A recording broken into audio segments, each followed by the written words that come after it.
بجلالك يا سيدي.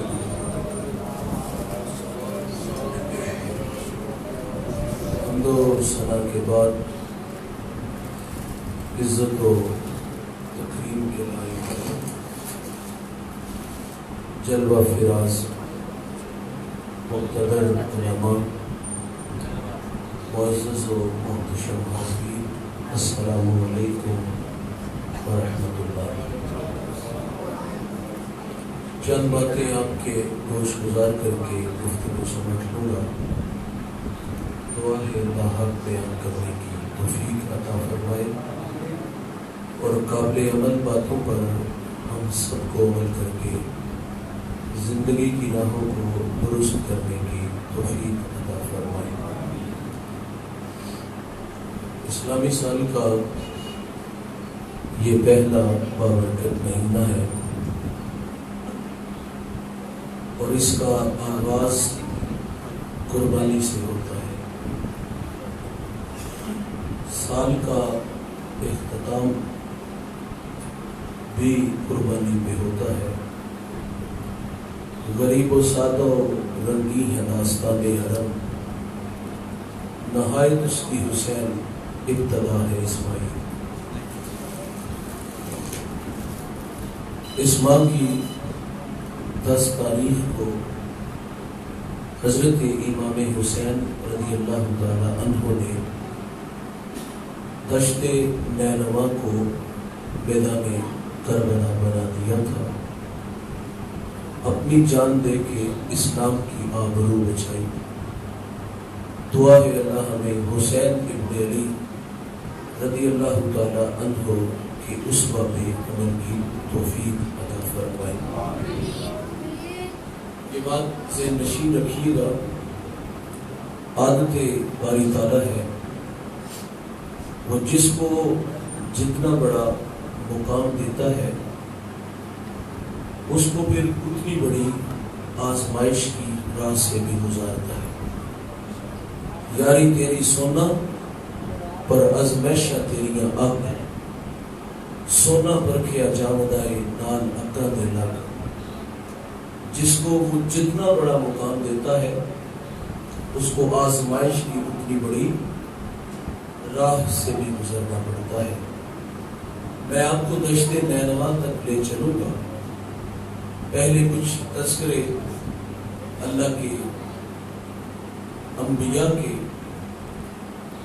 جن کے سر پر اللہ نے نبوت کے تاج رکھے، اور پھر میرے مالک نے انہیں کس طرح آزمائش کی راہوں سے گزارا۔ اللہ کے نبی ہیں حضرت ایوب علیہ السلام۔ معیشت بڑی مضبوط تھی، 40,000 بکریوں کا ریوڑ تھا، 40 باغ تھے، چاند جیسے 12 بیٹے تھے، 400 غلام تھا۔ اللہ نے فرشتے کو بھیج دیا کہ جاؤ میرے نبی سے کہو کہ آزمائش کے لیے تیار ہو جاؤ۔ تو آپ فرماتے ہیں کہ جے سونا میرے دکھ وچ راضی تے میں سکھ نو چکے ڈاواں، میں آنے والی ہر آزمائش پہ صبر کروں گا۔ سنیے، ممبر پہ تشریف فرما ہے، تا حد نظر آپ کے حواری ہے، ماہوے کلام ہے۔ اچانک ایک غلام تھوڑا تھوڑا آیا اور اس نے آگے عرض کیا کہ حضرت غضب ہو گیا، 40,000 بکریوں کا ریوڑ پانی کی بے رحم موجیں بہا کے لے گئے۔ صبر کیا، بات ختم نہیں ہوئی کہ ایک اور آ گیا، اس حال میں کہ سانس پھولا ہوا ہے، کہتا ہے حضرت غضب ہو گیا، ہوا کا تیز جھونکا آیا، 40 باغ اڑا کے لے گیا۔ اس پر بھی صبر کیا۔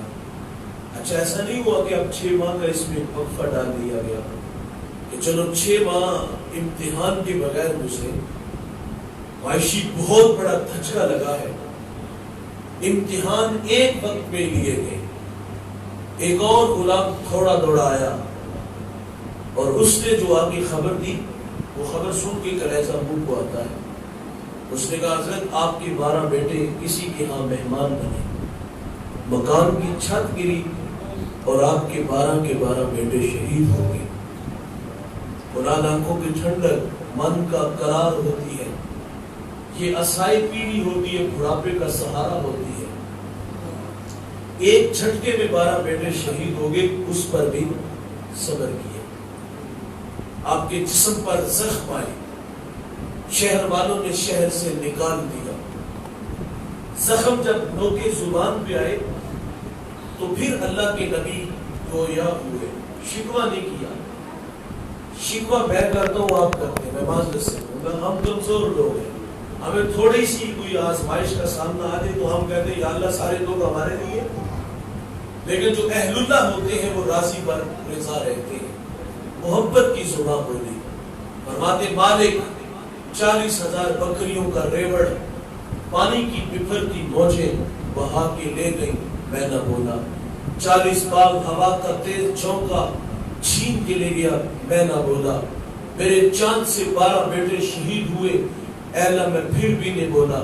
میرے آنکھوں میں زخم آئے، جسم سے بوٹیاں ٹوٹ کے زمین پہ گری، اے اللہ میں پھر بھی نہ بولا۔ شہر والوں نے مجھے شہر سے نکال دیا، اے اللہ میں پھر بھی نہیں بولا۔ لیکن میری تجھ سے ایک درخواست ہے کہ میری اس زبان کو محفوظ رکھنا، وہ اس لیے کہ یہ زبان تیرا نام لیتی ہے۔ اٹھتی بیٹھتی ٹرتی پھرتی، سنتے آتے جاگتی، نام جپتی روتے کھپتی، بے حسر اسراغ دی، نام جپیا قرب ملدا، نام دی کر پوری سام، شیشی وچ کستوری جے کر پھر ضرورت کار دی۔ جنہیں عزتیں ملتی ہیں انہیں آزمایا جاتا ہے۔ میں آپ کو در حبیب تک لے چلتا ہوں، میرے اور آپ کے آقا و مولا نبی رحمت صلی اللہ علیہ وسلم، آپ امام الانبیاء ہیں، اور حضور کا شرف ہے کہ سر کی آنکھوں سے جی بھر کے رب کو دیکھا ہے۔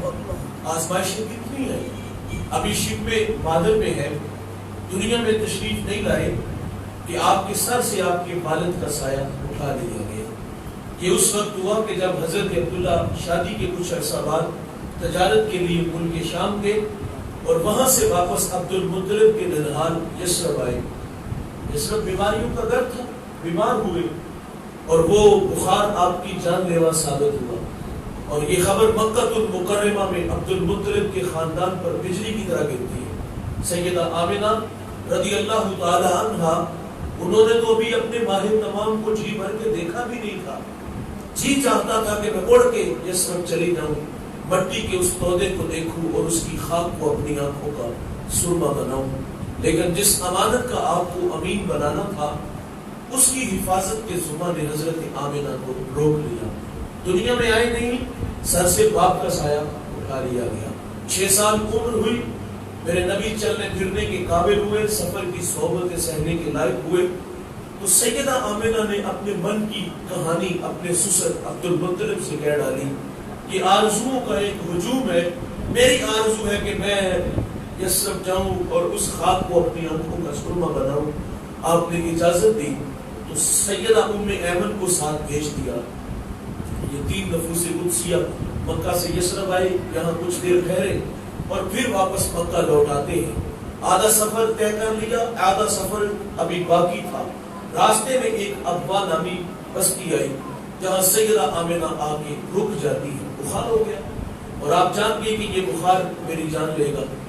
ام ایمن سے کہا کہ میرے بیٹے کو امیر قریش تک پہنچا دینا، اور وقت رخصت اپنے بیٹے کو پاس بلا لیا۔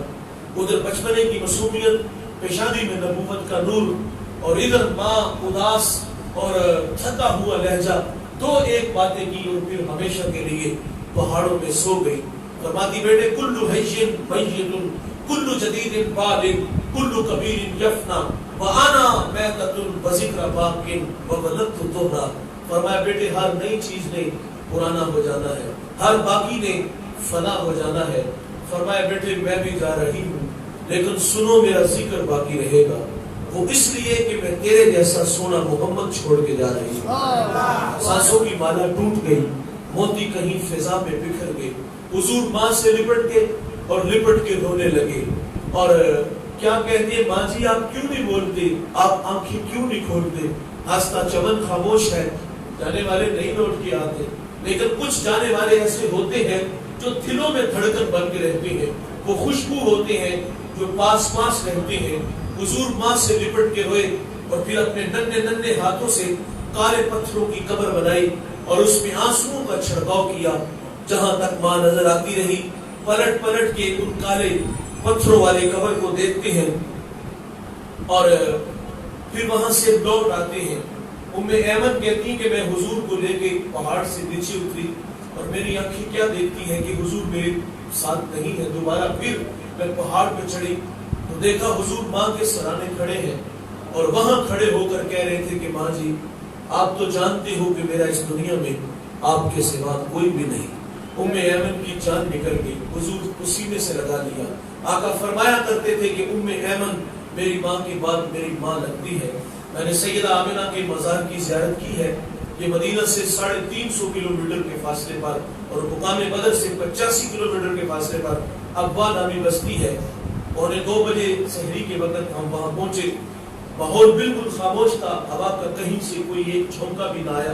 اور جب ہم سیدہ آمنہ کے قدموں میں کھڑے ہوئے یقین جانیے ایسے لگتا تھا کہ اللہ نے جنت کے 8 دروازے ہی کھول دیے. آج بھی ٹھنڈی ہوائیں جنت سے سیدہ آمنہ کو سلام کرنے آتی ہیں. 6 سال کی عمر میں میرے محبوب کی والدہ ابوا کے ٹیلے پہ بچھڑ گئی. کفالت کا ذمہ جناب ابو عبد المطلب رضی اللہ تعالی عنہ نے اٹھا لیا. دادا نے بڑی محبت دی, کھانا کھاتے ہیں ساتھ بٹھاتے ہیں, سوتے ہیں تو پہلو میں لٹاتے ہیں. ذل کعبہ عبد المطلب کی مسند بچتی تھی جس پر بیٹوں کو بھی بیٹھنے کی جرت نہیں تھی, لیکن حضور لاڈلے تھے, دادا کی مسند پہ جا کے بیٹھ جاتے. 2 سال گزرے بھائی, بے پناہ محبت نصیب ہوئی, غم کی کہانی ٹوٹی نہیں, سیلاب تھما نہیں. 2 سال بعد جناب عبد المطلب رضی اللہ تعالیٰ عنہ کا بھی انتقال ہو گیا. مکے کے بازار سے اس بوڑھے کا جب جنازہ اٹھا تو راوی لکھتا ہے کہ ایک 8 سالہ بچہ تھا جو مکے کی دیواروں سے لپٹ لپٹ کے اپنے دادے کی جدائی میں اتھرو بہاتا ہے اور اپنے دادے کو یاد کرتا ہے. پھر کفالت کا ذمہ حضرت ابو طالب نے اٹھا لیا. چچا نے بھی بڑی محبت دی, کھانا ساتھ بٹھا کے سوتے ہیں تو پہلو میں لٹاتے ہیں. آپ کثیر الحیات تھے اور آپ کی معیشت بھی کوئی اتنی مضبوط نہیں تھی. میں نے حضرت نبی رحمت کا بچپن پڑھا ہے. سیدہ حلیمہ فرماتی ہے کہ حضور کو اگر بچپن میں بھوک لگی بھی ہوتی نا تو کبھی بھوک کا مطالبہ نہیں کیا تھا. بچوں کی بات نہیں کر رہا, ہم بڑے ہو گئے ہیں, آپ بڑھاپے کی طرف سفر ہے. ہمیں وقت پہ کھانا نہ ملے تو ہم گھر کے برتن توڑ دیتے. ہم اتنے غیر اخلاقی ہو جاتے ہیں کہ خواتین پہ ہاتھ اٹھاتے گالیاں دیتے ہیں. لیکن میرے محبوب کا بچپن کہ بھوک لگی بھی ہوتی تو کبھی بھوک کا مطالبہ نہیں کیا. چچا سے بڑی محبت ہے میری. حضور جوان ہوئے, بات کو آگے بڑھاتے ہیں. حضور نے کوہ صفا پہ قوم کو پیغام حق دیا. مخالفین مخالفت پہ اتر آئے, گڑے کھودے, کوجریاں پھینکی, گالیاں دی, راستے میں جو ہے وہ کانٹے بچھائے. عام الحسن آیا, غم کا سال جس میں شفیق چچا اور آپ کی رفیقہ حیات کوئی دنیا سے چلے گی. شاید ابی طالب میں 3 سال معصور رہے اور پھر حضور طائف چلے گئے کہ وہ پڑھے لکھے لوگ ہیں, میں انہیں بات سناتا ہوں.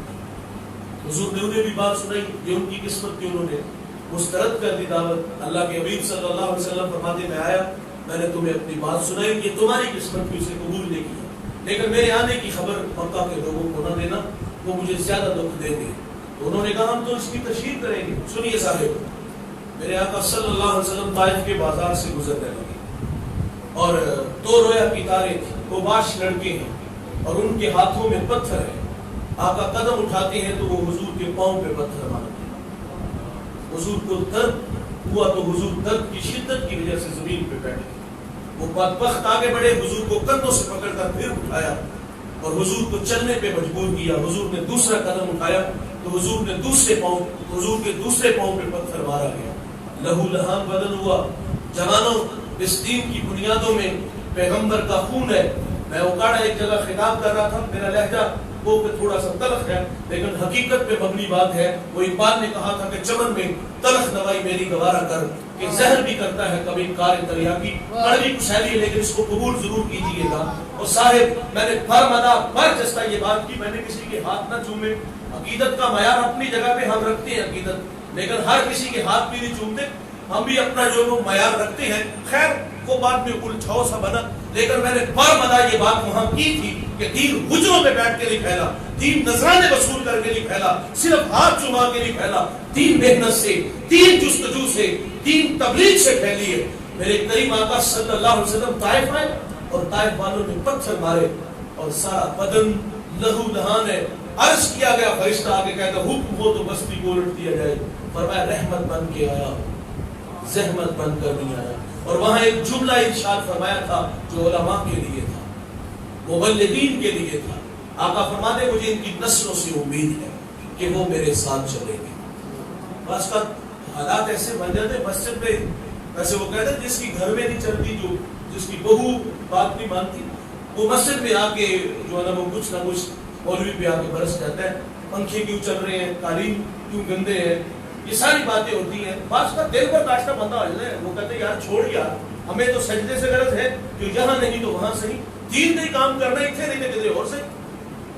لیکن یہ پیغام جب حضور طائف سے لوٹے تو روشنی ملتی ہے کہ اللہ کے حبیب نے فرمایا مجھے ان کی نسلوں سے امید ہے کہ وہ میرے ساتھ چلیں گے. بعض کا جو لوگ ہوتے وہ بات نہیں سمجھتے, لیکن ان کے بچوں پہ محنت کرنی چاہیے تاکہ کل کو یہ لوگ ہمارے ساتھ چلے اور دین کے معاون بنے. حضور صلی اللہ علیہ وسلم کا یہ جملہ کتنا بڑا ہے کہ مجھے ان کی نسلوں سے امید ہے. اور آپ جانتے ہو طائف سے ایک بچہ اٹھا تھا, ایک نوجوان اٹھا تھا. جب ہمارے یہاں سندھ میں نہید نامی بیٹی نے مدد کے لیے پکارا تھا تو وہ ہندوستان کے تخت و تاج کو ڈھونڈتا ہوا یہاں سندھ آیا اور اس بیٹی کی آبرو کو بچاتا ہے اور پھر مکران سے ملتان تک کا سفر کرتا ہے. اپنے کردار, اپنے اخلاق, اپنی گفتار سے 1,00,000 انسانوں کو محمد عربی کا غلام بنا جاتا ہے. اس کا نام محمد بن قاسم بنایا جاتا ہے. جنہیں عزتیں ملتی ہے بات کی ہو رہی تو انہیں آزمایا جاتا ہے. طائف والوں نے پتھر مارے. یار میرے محبوب ابھی دنیا میں آئے نہیں تو سر سے باپ کا سایہ اٹھا لیا گیا. 6 سال کی عمر میں ماں نہیں, 8 سال کی عمر میں دادا نہیں. عام الحزن, شیب ابی طالب, طائف کا بازار اور مکہ کے رویے. حضور کی زندگی میں ہم پڑھتے ہیں کہ خوشی ہے. حضور کی گود میں 2 بچے تھے. ایک بچے کا نام ابراہیم رضی اللہ تعالی عنہ ہے, یہ حضور کے لخت جگر ہے. اور دوسری طرف امام حسین رضی اللہ تعالی عنہ ہے, یہ حضور کی بیٹی کے بیٹے ہیں. حضور دونوں سے محبت فرما رہے تھے. اللہ نے فرشتے کو پھر بھیج دیا کہ جاؤ میرے نبی سے کہو کہ ان دونوں میں سے ایک کو رکھ لو اور ایک کو اللہ مانگ رہا ہے. کتنا مشکل مرحلہ ہے بھائی, ایک طرف لخت جگر اور دوسری طرف بیٹی کا بیٹا. تو حضور نے اپنا بیٹا پیش کر دیا. چند دن کے بعد حضرت ابراہیم کا انتقال ہو گیا. حضور کی آنکھیں برسی, دل دکھی ہوا اور پھر اپنے نواسے سے بے پناہ محبت کی. کبھی کندھوں میں سوار کیا, سجدے میں جاتے ہیں تو حسین پشت پہ بیٹھتے ہیں تو حضور تسبیحات کو بڑھا دیتے ہیں. کبھی حسین ابن علی کی زبان کو اس طرح چوستے ہیں اور کیا فرماتے ہیں, حسین مجھ سے ہے, میں حسین سے ہوں. حسین کو قریب کر کے حضور نے یہ بھی فرمایا حسین تو جنتی جوانوں کا, اس کو سرداری بھی عطا فرمائی. اس نواسے سے بے پناہ محبت کی اور فرشتہ پھر آ گیا اور اس نے آ کے پیغام دیا کہ آپ کے اس بیٹے کو کربلا کے اندر شہید کر دیا جائے گا. کربلا کی مٹی دی گئی, جب یہ خون بن گئی تو جان لینا کہ آپ کا نواسا شہید ہو گیا. ام سلمہ رضی اللہ تعالیٰ عنہ کو وہ مٹی دی گئی اور پھر 60 ہجری کو یزید تخت نشین ہوا.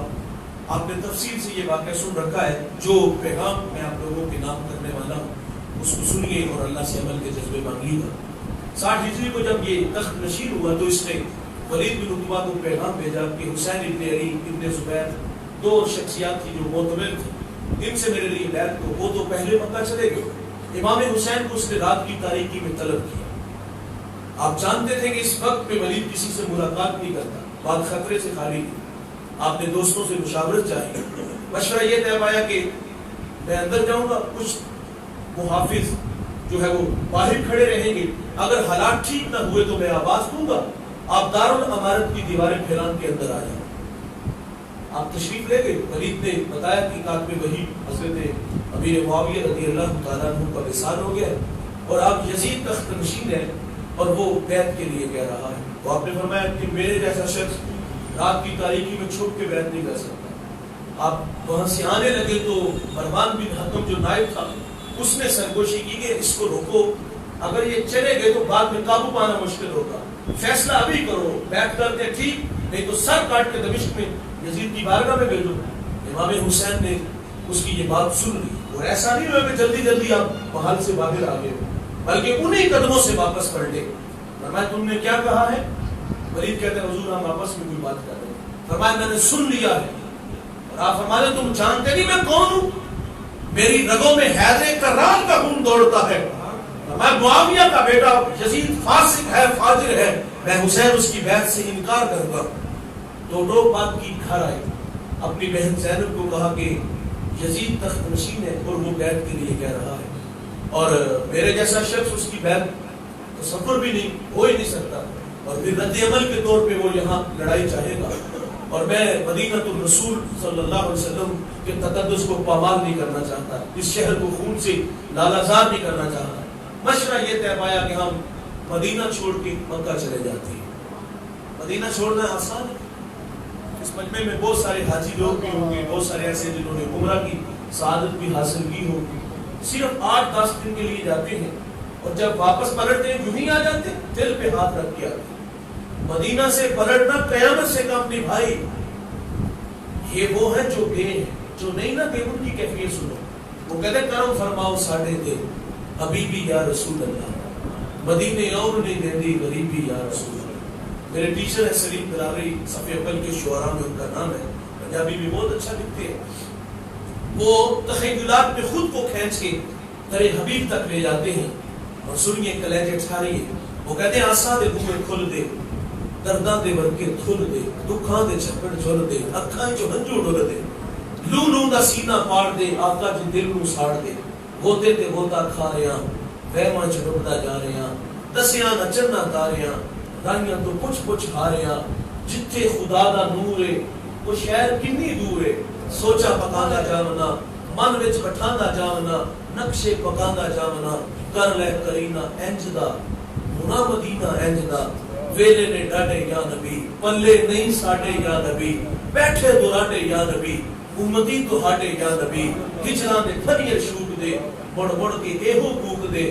آمد مرادہ پاک کے، قسمت لے جاون تھک کے، سونا مدینہ تک کے، پیجامہ جس دم تھک کے. ٹھنڈی ہوا جے وگ جائے تے اکھ ذرا کو لگ جائے، قبلی ذرا سرکا کے، مکڑے تو پردہ چاہ کے، خواباں چ پھیرا پا کے، آقائے اکھڑ آ کے، راواں دی سختی چھل کے، آئے او دوروں چل کے، الفت دے ڈابو در کے، ہو کے سلیم بھر کے، دل نو آنندے آ گیا، سانو پسند آ گیا. یہ کیفیات ہے بھائی جنہوں نے نہیں دیکھا وہ یہاں تڑپتے ہیں. اور ایک بوڑھا تو کہتا ہے کہ اے زوف مدد کر، در احمد پہ گرا دے، دربان کہیں اٹھ، کہوں اٹھا نہیں جاتا.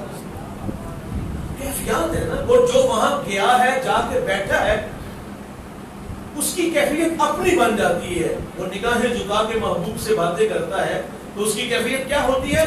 وہ کہتا ہے کہ کتنی عجیب بات ہے، اتنے بڑے ہجوم میں وہ دیر تک سنتے رہے فقط میری ہی داستان. اور جو وہاں گئے ہیں کچھ شاک تو ایسے ہیں وہ مدینے کے ہی ہو کے رہ گئے ہیں، وہاں سے آئے نہیں واپس.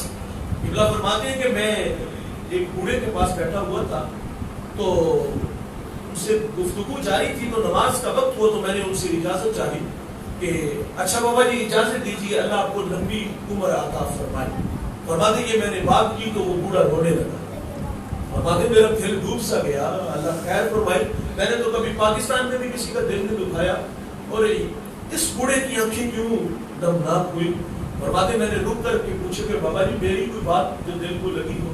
کہا بیٹے مدت ہو گئی یہاں آ کے بیٹھا ہوں اور مدینے میں پہنچ چاہتا ہوں اور آپ زندگی کی دعائیں دے رہے ہیں. جو وہاں پہنچ گئے ہیں وہ مرنے کی دعائیں مانگ رہے ہیں. امام مالک 40 سال روزے رسول پہ درس حدیث دیا ہے. اور سنو وہ کیسا عاشق تھا، کبھی ایسا نہیں ہوا کتاب کا فرق پلٹا ہو اور اس کی آواز بھی پیدا ہوئی ہو. بے سانس کی آہستہ کہ دربار نبی ہے. ادب کا حیض زیر آسماں از عرش نازل کر، نفس گم کرتا می آیت جنید و بایزیدی جا. یہ وہ جا ہے جہاں جنید اور بایزید بستامی بھی اپنی سانسوں کو روک کے آتے ہیں. 40 سال روزے رسول پہ درس حدیث دیا اور جب مدینے کی گلی بازار سے گزرتے نا تو دیوار کے ساتھ لگ کے گزرتے، کندھے زخمی ہو جاتے. کسی نے کہا حضور حضور کے شہر مدینہ کے گلی بازار کو اتنے تنگ سوڑے تو نہیں کہ آپ دیوار کے ساتھ لگ کے گزرتے ہو. تو آپ فرماتے ہیں ان گلیوں سے میرے محبوب گزرے اور میں اس لیے نہیں گزرتا کہ کہیں بے خبری میں میرا پاؤں وہاں نہ آ جائے جہاں محبوب کے قدم لگے. اور زندگی میں ایک حج کیا ہے, فرض ادا ہوا, اور آپ جب قضائے حاجت کے لیے جاتے تھے تو آہستہ آہستہ قدم اٹھاتے, اور جب واپس پلٹتے تو تھوڑ کے مدینے کی حدود میں داخل ہوتے. کسی نے کہا حضور اس میں کیا حکمت ہے؟ فرمایا آہستہ آہستہ قدم اس لیے اٹھاتا ہوں کہ اگر مجھے موت آنی ہے تو مدینے کی حدود میں آ جائے, اور تھوڑ کے اس لیے مدینے کی حدود میں داخل ہوتا ہوں کہ کہیں مدینے کی حدود کے باہر مجھے موت نہ آ جائے. یہ کیفیات ہے. مدینہ چھوڑنا قیامت سے کام نہیں. حسین پیدا مدینے میں ہوئے, بچپن مدینے میں گزرا, لڑکپن مدینے میں گزرا, جوانی مدینے میں گزری, اور اب 56 سال عمر ہے, بڑھاپا آ گیا ہے. آپ مدینہ کو ہمیشہ کے لیے خیر بات کہا. مکہ آ گئی, بات کو آگے بڑھاتی ہیں. کوفہ والوں کو پتہ چلا کہ امام اس وقت مکہ ہے. انہوں نے خط لکھی کہ ہم بے امام ہیں, آپ ہماری سرپرستی فرمائیں. بعض خطوط ایسے تھے جن میں انہوں نے کہہ دیا کہ اگر نہ آئے تو ہم بروز قیامت اللہ کو شکایت کریں گے کہ ہم بے ایمان تھے اور یہ مدد کے لیے نہیں آئے. خوف الہی رکھتے تھے, اور یہ خوف کہ یہ قیامت کے دن شکایت کریں گے. آپ نے ارادہ کر لیا کوفہ جانے کا. اور دوسرا, آپ کی شہادت ویسے بھی بچپن میں مشہور تھی, حضور نے وہ مٹی دی, اور حضرت علی ایک سفر میں تھے, راستے میں پڑاؤ ڈالا, پوچھا یہ جگہ کون سی ہے, تو بتایا کہ یہ کربلا ہے. تو امام حسین خیمے سے باہر آئے, حضرت علی باہر آئے, اور آپ رونے لگے. تو فرمایا یہی وہ جگہ ہے جہاں میرے بچوں کو شہید کیا جائے گا. آپ نے علماء سے یہ سن رکھا ہے کہ جب یہ قافلہ دمشق سے, یہ کربلا سے دمشق کی طرف آیا تو لوگ چھتوں پہ چڑھ کے ان قیدیوں کو دیکھنے لگے, اور ایک بوڑھی خاتون گھر سے نکلی اور اس نے قیدیوں کو پانی پلانا شروع کر دیا. حضرت زینب رضی اللہ تعالی عنہا وہ نہیں جانتی تھی یہ لوگ کون ہیں. آپ نے اس کا شکریہ ادا کیا اور کہا اتنی مہربانی. تو اس نے کہا کہ میرا تعلق مدینہ سے ہے اور میری شادی یہاں ہوئی ہے, اور میں سیدہ فاطمہ رضی اللہ تعالی عنہا سے ملاقات کرتی تھی, اور ایک دن میں نے ان سے عرض کیا کہ آپ مجھے کوئی نصیحت ارشاد فرمائیں. تو سیدہ فاطمہ نے فرمایا تمہیں جب کبھی کوئی قیدی ملے تو اسے پانی پلانا. اور سیدہ زینب کی آنکھیں بھر آئیں اور فرمایا سخیوں کا گھرانہ تھا, تو آپ فرماتی ہیں ماں کوئی آرزو ہے, کوئی تمنا ہے؟ اس نے کہا میری ایک آرزو ہے کہ میں جب میری شادی ہوئی تھی تو اس وقت ایک ننھی گلی تھی, زینب تھی اور چھوٹے بچے تھے. میری آرزو ہے کہ زندگی میں کبھی میری ان سے ملاقات ہو جائے, یہ میری آرزو ہے. تو سیدہ زینب فرماتی میں آپ کے سامنے ہوں, اور حسین کا کٹا ہوا سر نیزے کی نوک پہ. تو یہ بچپن سے مشہور ہو چکا تھا کہ آپ کو شہید کیا جائے گا, لکھ دیا گیا تھا. خیر مختصر کرتا ہوں, انہوں نے خط لکھے. ادھر عبداللہ ابن زبیر اور دیگر صحابہ نے مشورہ دیا کہ پوری دنیا سے لوگ آئے ہوں گے, حج کا موسم ہے, اور ہم یزید کی اینٹ سینٹ بجا دیں گے, آپ یہاں خطاب فرمائیں. لیکن آپ نے فرمایا میں حرم کا بیٹا نہیں بننا چاہتا.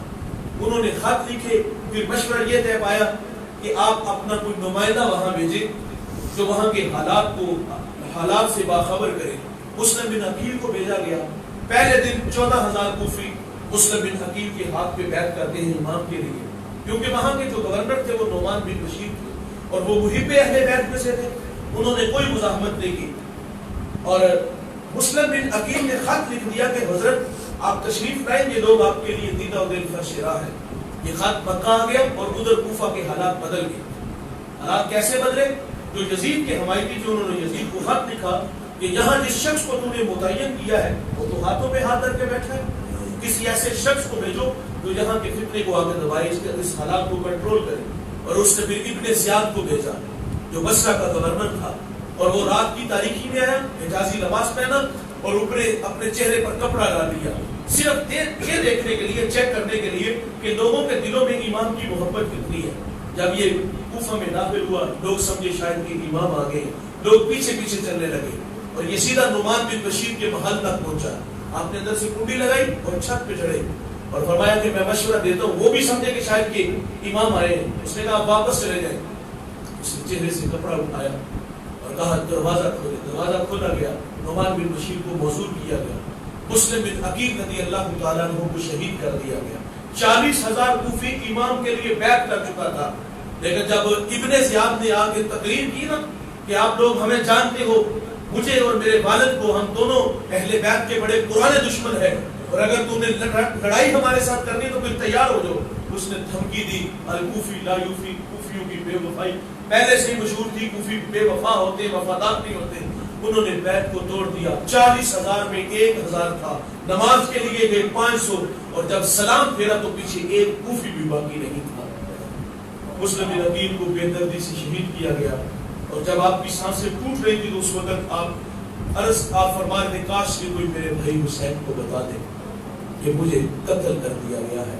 ادھر حالات بدل گئے اور ادھر امام نے کوفہ آنے کا ارادہ کر لیا. صحابہ نے ہر چند عرض کیا، لیکن آپ فرماتے میرے غم گسارو، میرے جان نثارو، مجھ کو نہ روکو، مجھ کو جانے دو، مجھے نانے کے دی کی ڈوبتی کشتی بچانے دو. میں چاہتا ہوں کہ دنیا میں وفا کا نام رہ جائے، میں رہوں نہ رہوں پر عظمت اسلام رہ جائے. فرمایا لوگوں اگر میں نہیں جاتا تو نبی کے گھر کی آن جاتی ہے، تمہارا دین جاتا ہے، میری غیرت ایمان جاتی ہے. آپ کوفہ کی طرف بڑے، راستے میں خود نے روک لیا. فرزدت پہلے ملا، حالات پوچھے، اس نے کہا تیل آپ کے ساتھ کروائے یزیدیوں کے ساتھ، اور آگے 10,000 کا لشکر لے کے ہور آ گیا.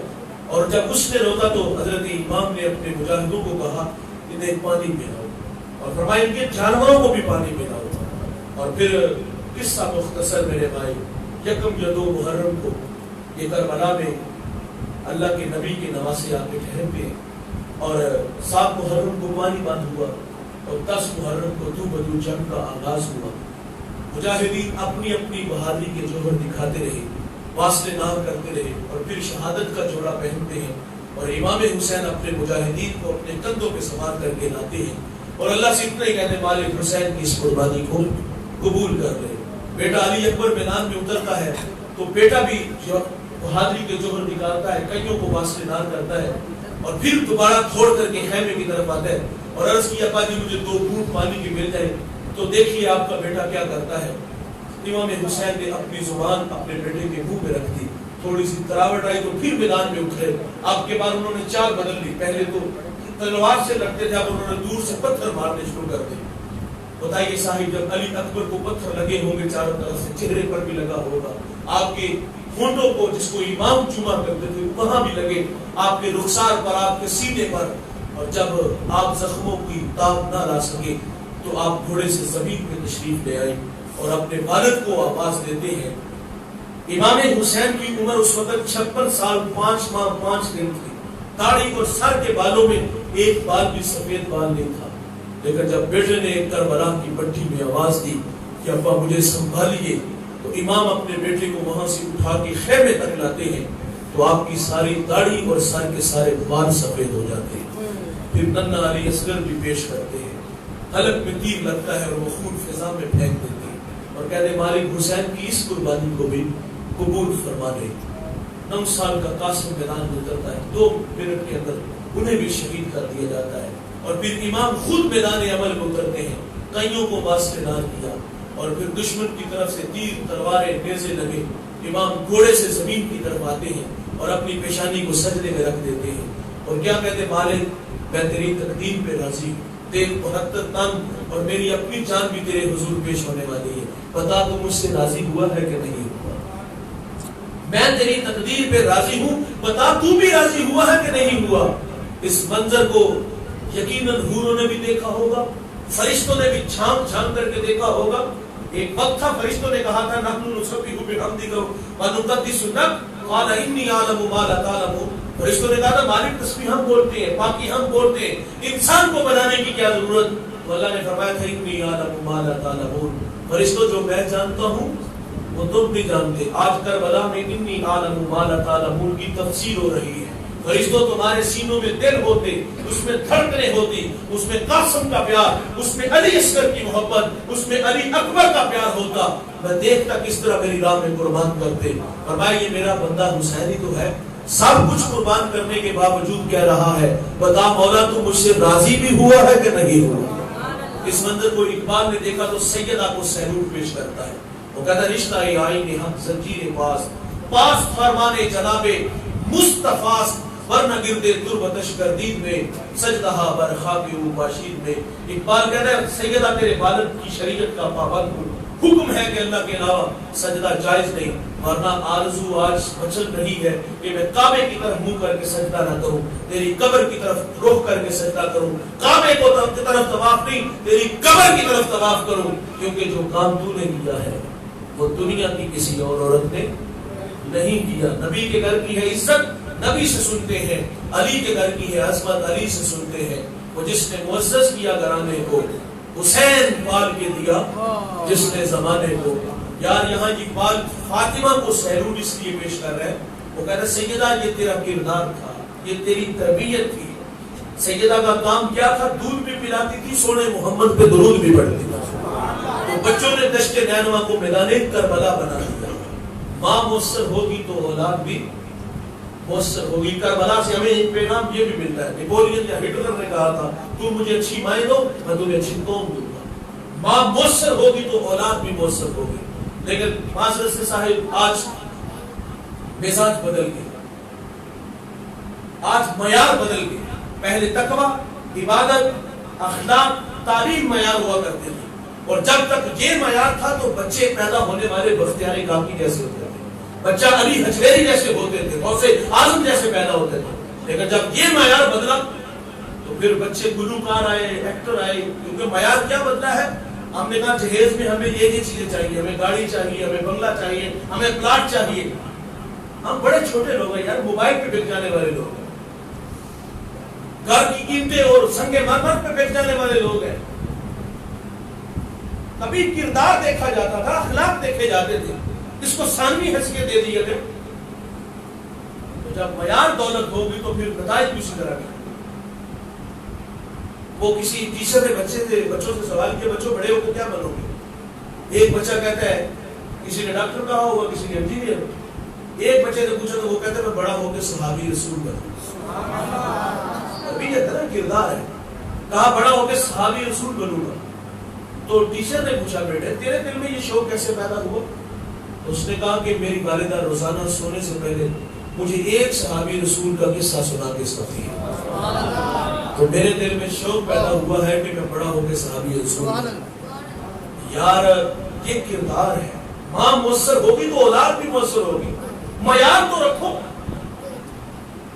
یار وہ بچہ جب جوان ہوگا, بڑا ہوگا, جس کے دل میں صحابہ کا پیار ہوگا, اس کے سامنے اگر کوئی بدبخت نالائق یہ کہے کہ 6 صحابہ کے علاوہ سب جہنمی ہیں, مفاد پرست ہے, اور کوئی یہ کہے کہ عمر, مجھے اپنی عمر سے اس لیے نفرت ہے کہ اس کا نام عمر ہے, تو وہ اس کی زبان کو گدی سے کھینچ نہیں لے گا, کیونکہ اس نے بچپن میں ماں سے سنا تھا کہ حضور ہاتھ اٹھا کے کہتے یا اللہ اسلام کو عمر بن خطاب عطا فرما دے.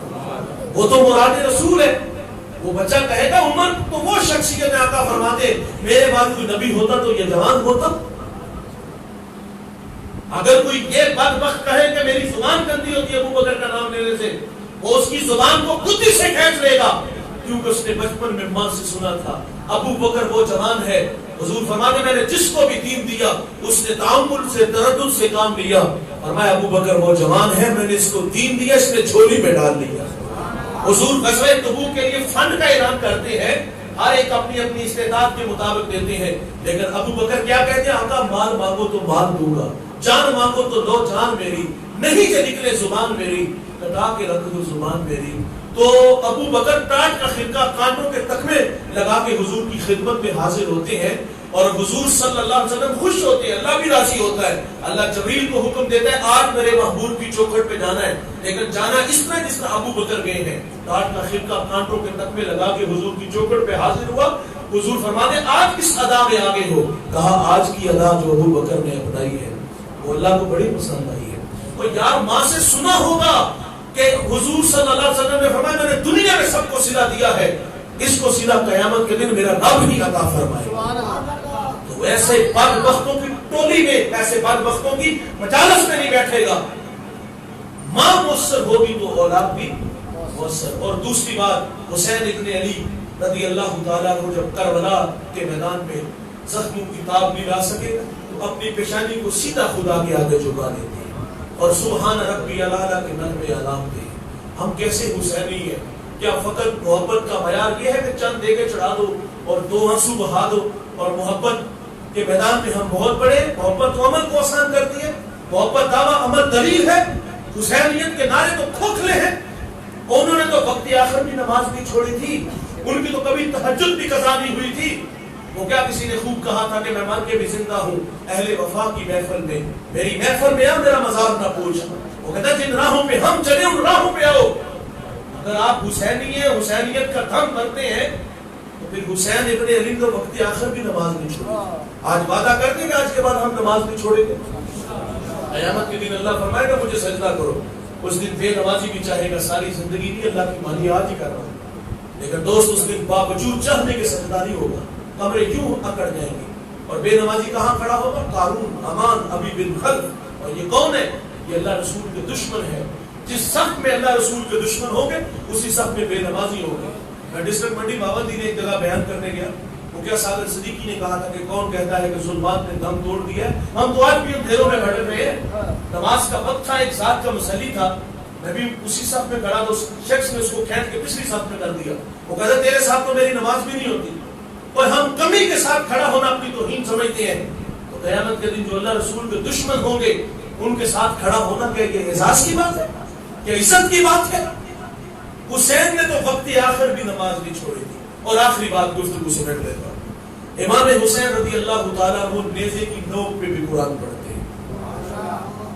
ہم دعوی محبت رکھتے ہیں، ہمیں تو اوپر سے دیکھ کر قرآن پڑھنا نہیں آتا، ہاں اگر آتا ہے تو وہ بچپن میں ہم نے جو قاری صاحب سے پڑھا تھا 10 سالوں میں، اور قاری صاحب کا بھی میں سمجھ سیلون پیش کرتا ہوں کہ 150 بچہ ہے اور ایک قاری صاحب ہے، اور والدین ہر 3 ماہ بعد آ کے مولانا صاحب کو آدھا گھنٹہ پونا گھنٹہ لیکچر دیتے ہیں، پوری کہانی سناتے۔ پہلے فلاں صاحب آئے 5 سال انہوں نے وقت ضائع کیے، پھر ایک اور آئے انہوں نے 3 سال ضائع کیے، اب آپ کے پاس ہے، آپ اسے رحمانی کہنے پہ لگا رہے ہیں۔ وہ وقت کے کتنا دیا؟